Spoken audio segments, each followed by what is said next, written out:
ময়মনসিংহ নগরীর জয়নুল উদ্যানে চলন্ত নাগরদোলা ভেঙে পড়ে ৫ শিশু কিশোর আহত হয়েছে। শুক্রবার রাত ৭:৩০টার দিকে দুর্ঘটনা ঘটে। আহতদের মধ্যে একজনের অবস্থা গুরুতর বলে জানিয়েছে পুলিশ। এক্সট্রিম মশার কয়েল প্ল্যান্ট ফাইবার দিয়ে তৈরি, তাই সহজে ভাঙে না, সুগন্ধিযুক্ত ও নিরবিচ্ছিন্নভাবে জ্বলে। ডেঙ্গু, চিকুনগুনিয়া বাহি সহ যে কোনো মশার বিরুদ্ধে দেয় এক্সট্রিম সুরক্ষা। ওই পাশে বসে ছিল বাইকের মধ্যে, দেন ওনার উপরে আর কি নাগরদোলাটা পড়ে এবং ওনার দেখলাম কানের এই পাশে একদম কেটে মানে হারিয়ে গেছে কান আর কি, এই কানের জায়গায় নেই। এবং ওনার মাথার মধ্যে একটা মানে অনেক জটিল ক্ষত হয়েছে, একদম গভীর ক্ষত হয়েছে। তো তারপর আমরা সবাইকে আর কি আস্তে আস্তে উঠে দিলাম আর কি, সবাই মানে মেডিকেলের উদ্দেশ্যে ওনাদের হসপিটালে পাঠানো হলো।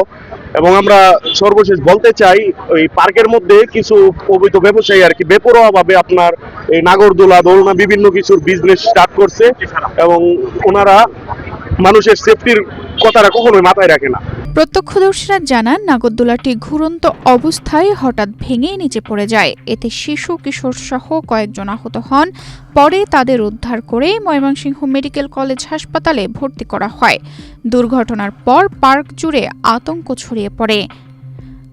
দর্শনার্থীদের অভিযোগ, জয়নুল উদ্যানে দীর্ঘদিন ধরে অবৈধভাবে নাগরদোলা বসিয়ে ব্যবসা চালানো হচ্ছিল। বিষয়টি নিয়ে কর্তৃপক্ষকে একাধিকবার জানানো হলেও ব্যবস্থা নেওয়া হয়নি। নাগরদোলা পার্কে থাক, যেখানে থাকে ওগুলো বন্ধ করা উচিত। আমরা তো এখানে বসেছিলাম, হঠাৎ করে এটা হয়ে গেছে।